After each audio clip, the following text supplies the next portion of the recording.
I'm going to show you the 3 different lassos, and then as time goes on, I'll show you different variations and how to use them. But it's good to know that the main lasso tool, the freehand lasso, is very hard to control. So all I want is the kind of image graphic of the brain and it pushing a button. I don't want this type. I don't want this shadow.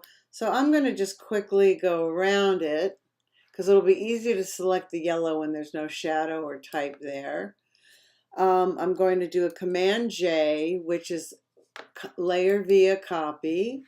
I'm going to get the magic wand, select the yellow. My tolerance is at 15. It's lower than the default. The default is 32. And I'll hit the delete key and then deselect. And I've got this image all by itself, and I can use it all by itself in any form I want. Then I am going to I'm going to use that for magnetic. I'm going to go to this skyscraper, and it makes perfect sense. I'm going to Command plus so you can see more closely what I'm doing. This is a tool I use a lot. It's the polygon lasso. It's like a rubber band line. See how and it can get out of control. If it does, just hit the escape key on your keyboard and start over. It's pretty versatile. I'm going to click here, click here. It doesn't drop points, so to speak, but click here. Let's say I want to do a new sky, and then I'm just going to go outside here so I can come all the way back around. This doesn't matter. And I have to go back to where I started, see the little circle, and then I can do a Command J again. It's on its own layer. Let's say I want to bring a sky in. I'm going to go into here and bring in this dark blue sky.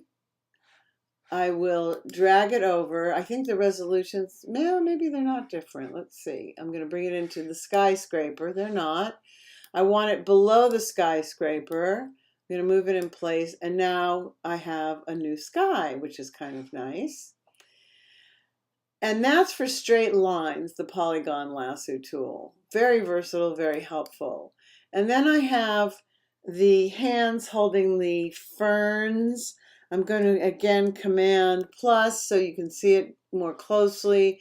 This tool is very handy, the magnetic lasso, but the thing you have to do is let it do most of the work. I'm going to make a copy of this just so I have a backup. I'm going to turn off the eyeball under here. And I'm going, you drop the first point, and you're going to drop some points like in areas that are harder to get to, but basically you need to let Photoshop do a lot of the work. So I'm going to click, and then I'm not clicking, but you'll notice it's going to start dropping points. You can reorient your hand. If it gets out of the way, you know how to use quick mask or add to and subtract from selection. So that comes in handy. As you get more adept at this, you'll see how like I have to reorient my hand right now. The fingernails are a little problematic, so sometimes I drop a point there. And then here where the fingers meet, I might drop a point. Now I'm trying to keep my hand steady is really the hardest part for me. Drop a point. And drop a point, drop a point, drop a point. And you may have to do it more than once. Sometimes I often do. I'm not sure about this. Well, it looks like it's dropping the points okay. I'm going to drop a point here. And that means when I say drop a point, I click the mouse button to make it manually drop a point. But I'll click here.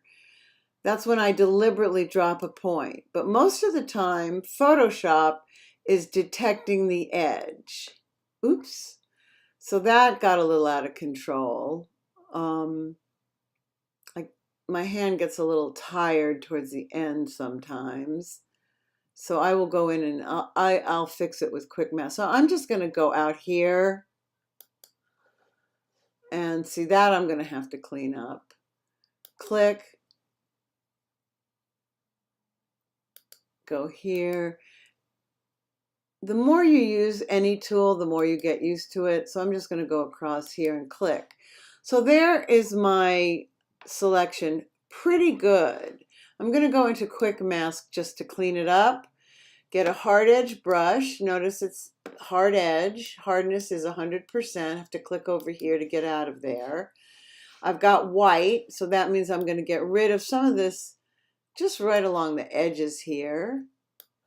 Get rid of that. Over here, get rid of that. And there's one place here, I'm going to need black because I need to fill that in.